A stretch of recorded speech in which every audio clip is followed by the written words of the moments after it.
Assalamualaikum warahmatullahi wabarakatuh. Hai teman-teman Renjas, perkenalkan saya Rafif Habibi, mahasiswa baru Universitas Andalas dengan NIM 23102310002 dengan jurusan Ilmu Tanah. Pada kesempatan kali ini saya akan berbicara mengenai maraknya pinjaman online ilegal. Sebelumnya, apa sih pinjaman online ilegal itu?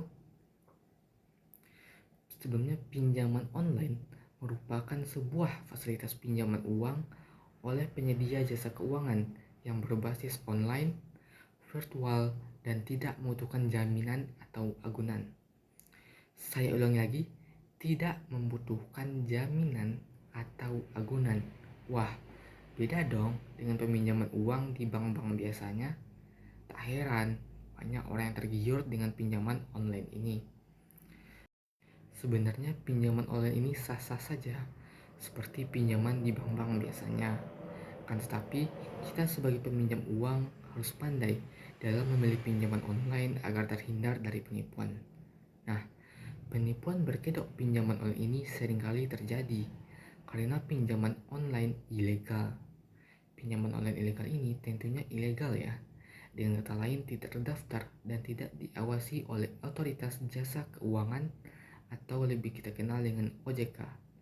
Dalam kesempatan ini saya akan merinci beberapa topik terkait pinjaman online ilegal ini, seperti faktor-faktor yang mempengaruhi, kemudian dampak negatif pinjaman, serta cara menghindari pinjaman online ilegal ini. Yang pertama, faktor apa saja yang mempengaruhi seseorang terlibat dalam pinjaman online ilegal? Yang pertama, dan merupakan faktor paling sering terjadi pada para korban pinjaman online ilegal, yaitu melakukan pinjaman online ilegal untuk menutupi utangnya yang lain. Ini istilahnya sih tutup lubang kali lubang ya. Seseorang yang telah berhutang, baik itu di instansi atau bank yang telah jatuh temponya, tentu dalam kondisi terdesak, di mana bila hutang itu tidak bisa mereka bayar, maka jaminan yang mereka serahkan akan ditarik.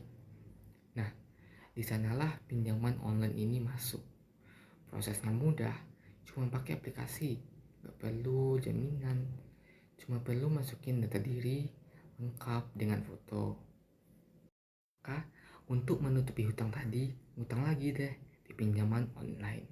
Tapi ternyata pinjaman ilegal, tak berizin dan tidak terdaftar di OJK. Yang kedua, kondisi ekonomi. Seperti yang kita ketahui, 3 tahun pandemi COVID-19, sekolah dari rumah, pakai HP, pakai kuota internet, kerja dari rumah, pakai HP, laptop, dan juga pakai internet. Itu masih kerja. Yang lain, ribuan PHK, puluhan ratusan ribu orang kehilangan pekerjaan. Hidup tetap bermakan, anak sekolah pakai HP, pakai kuota internet. Kita hanya kerja, maka dijual lah segala yang ada di rumah. Tapi tidak cukup, kemudian terbesitlah hutang. Ngutang di bank gak bisa, akhirnya ngutang di pinjaman online, tapi ilegal. Kemudian ketiga, literasi dan edukasi yang minim. Lagi buka HP muncul iklan pinjaman online bunga 0,000 sekian persen.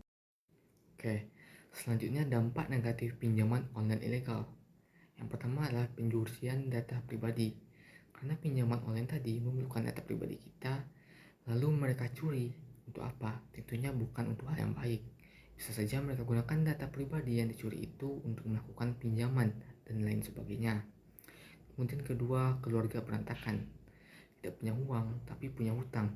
Akhirnya muncullah permasalahan dalam keluarga yang bahkan sampai membuat keluarga itu hancur. Dan ketiga, dampak negatif pinjaman online ilegal ialah suku bunga yang sangat tinggi hingga si peminjam tercekik dengan bunga pinjaman itu, hingga akhirnya memutuskan mengakhiri hidupnya. Sungguh, pinjaman online itu sangat amat berbahaya. Lalu bagaimana cara kita agar terhindar dari pinjaman online ilegal itu? Pengelolaan keuangan yang baik agar pasak tidak lebih besar daripada tiang. Dan apabila memang terasa perlu untuk melakukan pinjaman online, lihatlah jejak digital pinjaman online itu, apakah terdaftar dan diawasi oleh OJK, dan bagaimana bunganya, pinjaman, dan literasi. Pahami kebijakan pinjaman online tersebut. Namun berpikirlah 2-3 kali sebelum benar-benar melakukan pinjaman online. Kita dapat melakukan pinjaman ke instansi yang lebih real, yang lebih pasti, dan lebih aman dari seperti koperasi, kredit, usaha mikro, pegadaian, dan sanak saudara kita yang insya Allah sedia membantu asal kita konsisten dalam menjalannya. Dan solusi apabila kita telah terjerat dalam pinjaman online ilegal, sebaiknya kita segera melapor ke pihak berwajib bahwa pinjaman online tersebut tidak memiliki izin dan tidak terdaftar pada OJK. Dan cara terakhir tentunya dengan melunasi hutang itu agar hutang yang ada tidak semakin berat karena suku bunga yang tinggi. Sekali lagi saya himbau agar jangan tergiur dengan pinjaman online ilegal. Masih ada koperasi, pegadaian, kredit usaha mikro, dan sanak saudara kita.